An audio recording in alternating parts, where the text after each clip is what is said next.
You're teed up for Golf News RI TV with your host, Joe Calabro, and his guests. We're talking everything golf around the region and on the tours. Now, here's your host, Joe Calabro. Welcome to GolfNewsRI TV, Episode 7. I'm Joe Calabro, co-founder and CEO of GolfNewsRI.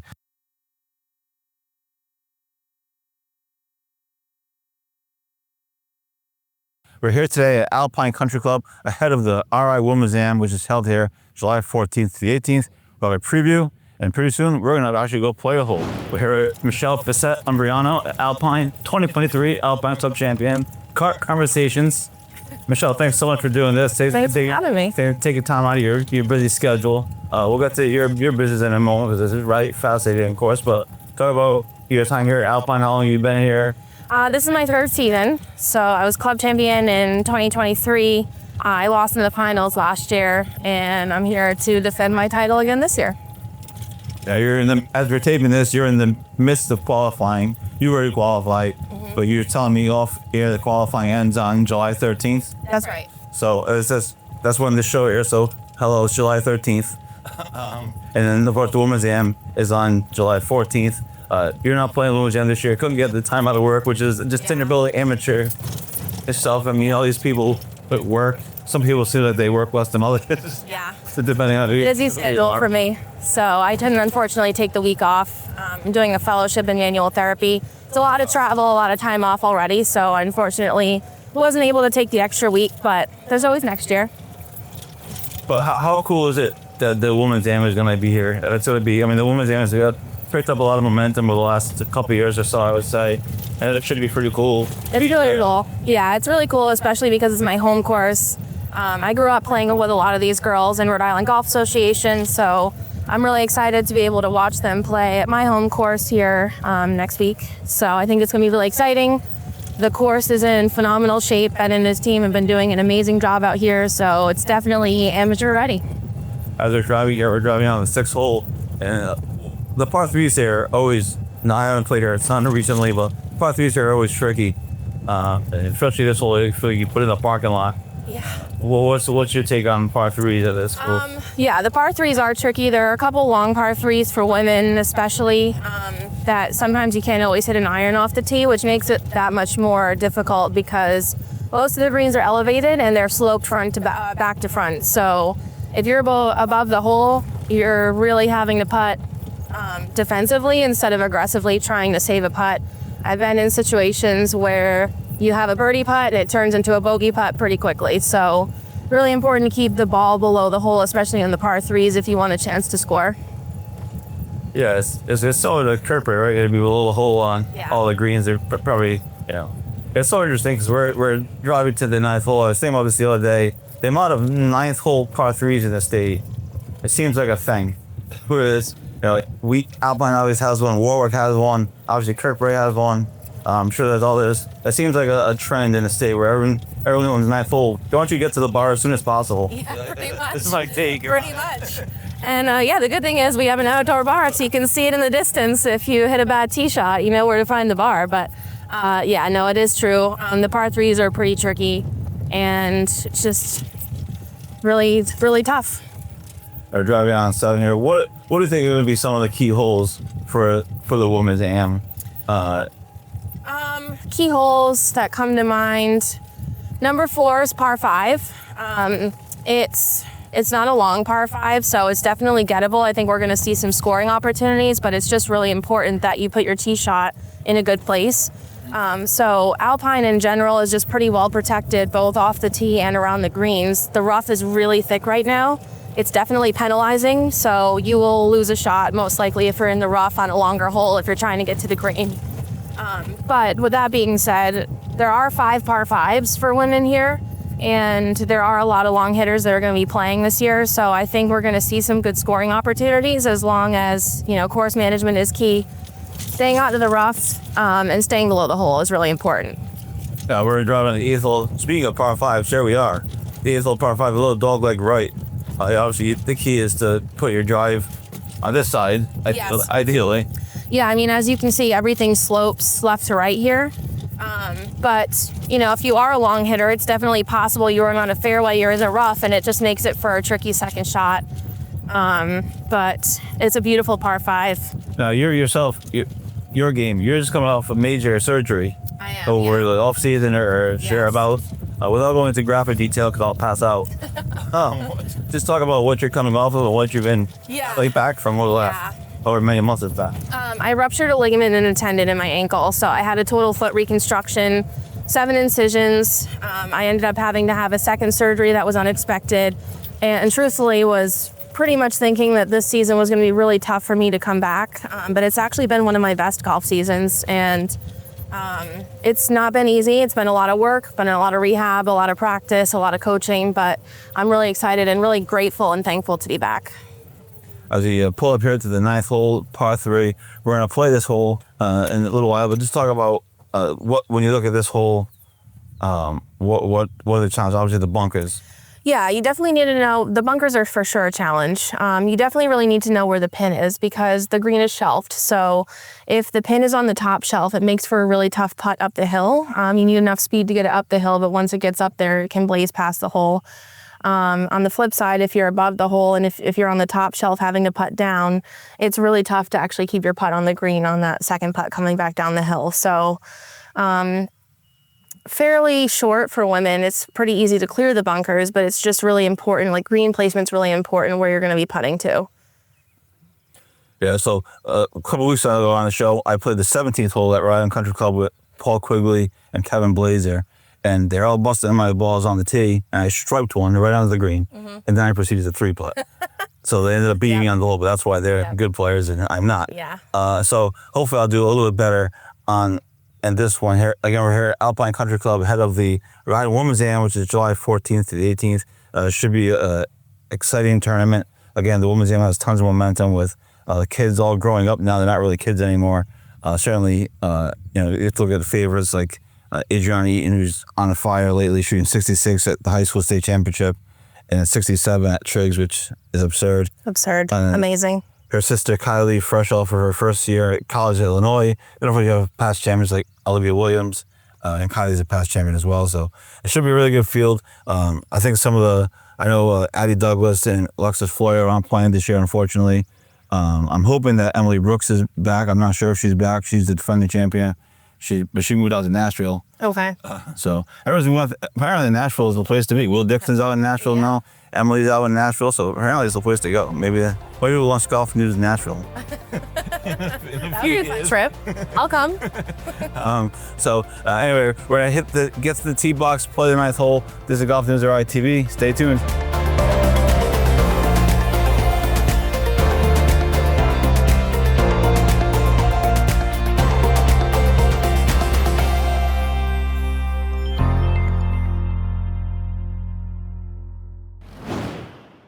Welcome back to GolfNewsRI TV. I'm Joe Calabro. We're here at Alpine Country Club ahead of the Rhode Women's Amateur, July 14th to the 18th. And we're here on the 9th hole, par 3 9th hole with Michelle Fisette Umbriano. Thanks again for doing this, hanging out with me. Thanks for having me. So we're here on the 9th hole. You're playing from the red tees up there, which is about probably 100 or so, I'd say, give or take. It's 115. 115, okay. About that. And I'm going to play from the blue tees, which are about 150, 145. Suggesting for the women's end, the tees will be somewhere in the middle, or they'll be way the hell back there. Depending on. Hopefully not. So what are we talked about a little bit in the cart, but the challenge of this 9th hole, it looks like the pin is on the back shelf, you said? Yeah. So. Yeah, I mean, the shelf can be pretty tough, so you obviously have to check where the pin location is. It's really tough putting up that shelf if the pin is up top. You got to make sure you get your putt up the hill, but it's easy to kind of blaze your putt past the hole if you're trying to whack it up the hill. And there's usually always wind on this hole, and it changes. Sometimes it's in your face, sometimes it's behind you. Today it'll be helping wind, so that definitely comes into play with club selection for sure. Right now, what are you hitting? What's your club selection? I'm hitting a 9-iron. I have an 8-iron. Just had to double check that. So let's get to it. Let's play the hole. See if we can get a hole in one. If we get a hole in one on TV, then I got a car, right? Yeah, something like that. Cool. We're pretending. GolfNewsRI TV insurance will pay for it all. I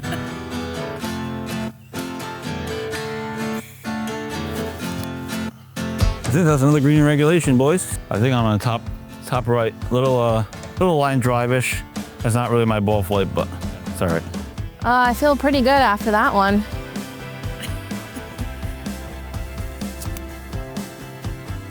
Go in the hole. Get up, get up there. All right, so it looks like I stayed right on the ridge. It's not the best place to be, but I'm not unhappy with that shot. First swing of the day. There were no warm-ups. No warm-ups. No warm-ups. Yeah, never like starting a scramble in a par 3, you know? All right, walking up to the green here on the par 3 ninth hole at Alpine Country Club. I look like I have a downhill putt. Michelle looks like an uphill. I hit the ball exactly where I said not to on this hole. Well, listen, I'm just trying to get on the green. At my level, the green is fine. Yeah, I mean, you've got a tough downhill putt. It's definitely going to swing a little bit, so difficulty with the being up here is you've got the shelf to work with, downhill the whole way, working with the green, so it's definitely going to be a quicker putt for sure. Let's try to make a birdie for TV.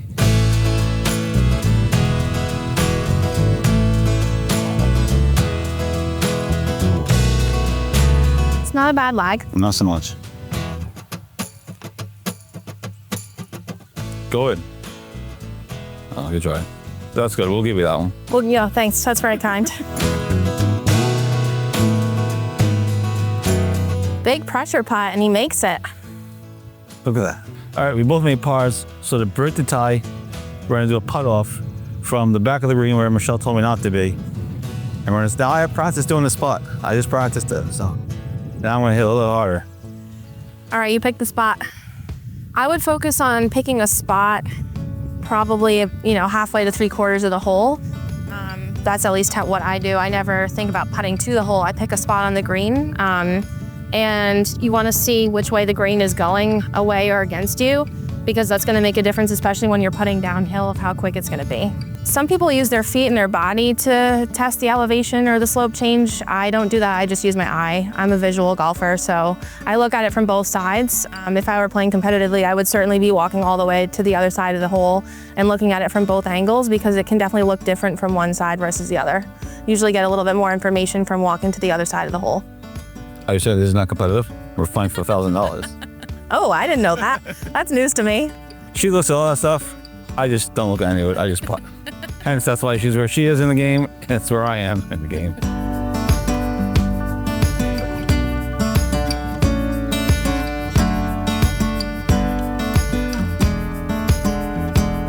Ooh, I left mine out. To be fair, you already had one try at that. Exactly. Yeah.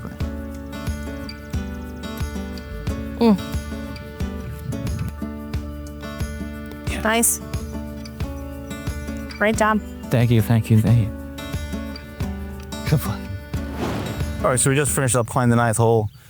Ended in a putt off, which I had unfair advantage a little bit because I hit that putt before naturally when I put my ball up here.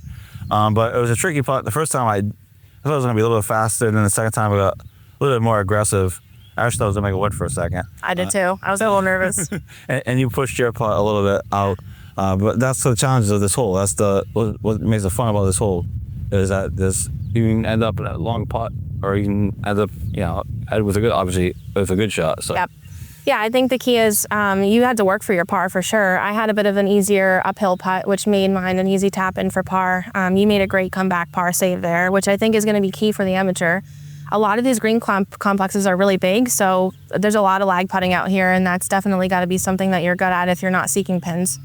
There's a lot of pin placements that they can use. There's a lot of locations that they can put it down there. They can put it over there. I'm guessing. I mean, I don't know this course that well, so I'm just guessing. But I'm sure there's all pin locations they can use. Yeah, there'll be some tucked, definitely protected pins for sure next week. So I think lag putting is going to be key.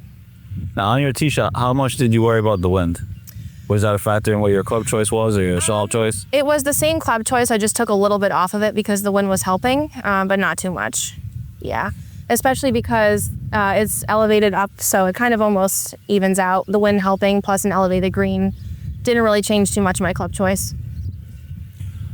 Awesome. So we're gonna be back with more on GolfNewsRI TV to wrap up this show, preview next week's show, and also you get more of a preview of the Women's Amateur coming here July 14th to the 18th at Alpine Country Club. This is GolfNewsRI TV. I'm Joe Calabro. We'll be right back.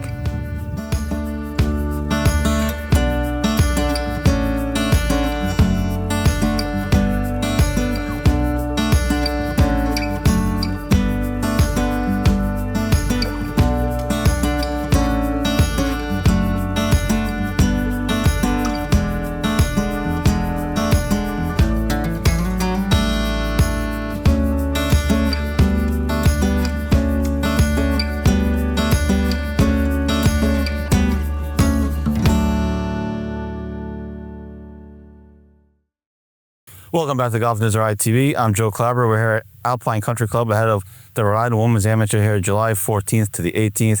We just put the 9th hole, as you saw. I didn't embarrass myself. That's all we're going for here. So, Michelle, thanks for doing that. But as we wrap up the show, final thoughts on the Women's Am coming up today? I think it's going to be an exciting week. Alpine's going to pose a lot of challenges for a lot of these girls, but I think we're going to see some big scoring opportunities out here, some really good competition, some really low scores coming from some of these girls in the last few weeks. So I'm excited and hopeful that I can get out here and watch some of it. Yeah, speaking of watching, you just pointed out the relatively new patio here at Alpine with the outdoor bar, which is new, brand new. Brand new, like 2 weeks. That's one of the best places to watch it. You can see the 9th hole. You can see with a 10. A bunch of good places to watch here at Alpine. It should be a great weekend, July 14th to the 18th.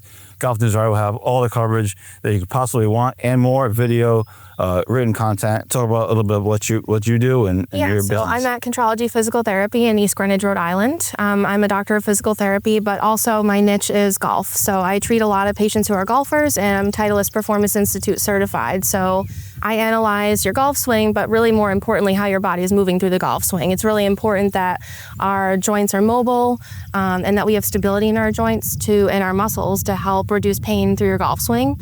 And that helps with sequencing, timing, less pain overall, and just getting you to be a better golfer. So I work with all levels. Collegiate golfers, high school golfers, or weekend amateurs, as I call it. So a little bit of everything. And really my passion is just making you feel your best and pain-free and have fun. Weekend hackers is the proper term. Yeah. How can people get in touch with you if they want to book an appointment or however it works? How do people get in touch with you? My website is contrologypt.com, or you can call the office at 401-885-0051, or you can email us at contrologypt@gmail.com. I can't believe you remembered all that. Right? I did, yeah. You did? 10 years of doing that, saying that, so. Yeah, absolutely. Listen, thank you so much for coming on the show. I really appreciate it. Hope you had a good time. I had so much fun out here. It was great. Thanks for having me. And we're looking forward to the Women's Am. Speaking of big tournaments, and a couple of weeks ago, or earlier this month, I was at the Providence Open over at Triggs. Great event. And I got my yearly chat with pro Brad Adamonis. And we talked about everything from his game to the state of golf in Rhode Island and much more. So always good to catch up with him. And here's what he had to say. Earlier this month at the Providence Open at Triggs, GolfNewsRI caught up with Brad Adamonis to talk about his game, the state of local golf, and what it means to him to return home to Rhode Island to play. Well, the golf course is really good. Carl Augustine's done a great job renovating it and making it better every year, and this is by far the best it's ever been. He cut down some trees, put some nice bunkers in. Looks really good. And it's great to be home, and play in tournaments and see all the great players there. I mean, the scores are so low, it's awesome. Like most professional golfers, Adamonis has had ups and downs throughout his career and throughout tournaments, just like in this year's Providence Open. But through it all, he says the key is to stay even-keeled. Yeah, it's definitely hurtful when you have a bad hole, but you got to just suck it up and start over again. And really doesn't have any relevance to the next shot. So if you can kind of numb yourself and try to stay on an even keel, that's the key, really, to be able to shoot consistent scores, And despite Brad's busy schedule, his constant travel all over the country and the world, he says he's always keeping an eye on golf in Rhode Island. Oh, yeah, I'm always watching because Dave runs the Challenge Cup, and it's really amazing how many good players there are in New England. And, he had a tournament the other day. I mean, it was incredible how many guys played well, banging the ball like 320 in the air, and it was crazy. So, yeah, I'm definitely following all the stuff in Rhode Island and just watching other players get better. It's great. Up next for Adamonis, he'll play at a handful of qualifiers for the PGA Champions Tour and then head overseas to London to try to qualify for the Senior British Open. For GolfNewsRI, I'm Joe Calabro. Speaking of pros, you don't want to miss next week's show. Actually, you don't want to miss any show, but next week's show, we're going to have Billy Andrade on. Super excited. He was busting my chops in the offseason about how he didn't make it onto season 1, although technically he did via podcast, but he doesn't count that. So Billy Andrade next week, super exciting stuff. It's going to be great to catch up with him. And it's going to be, you don't want to miss it. So we'll see you at the Women's Am, and then next week, Billy Andrade. This is GolfNewsRI TV. I'm Joe Calabro. Talk to you then. You've been watching Golf News RI TV with host Joe Calabro.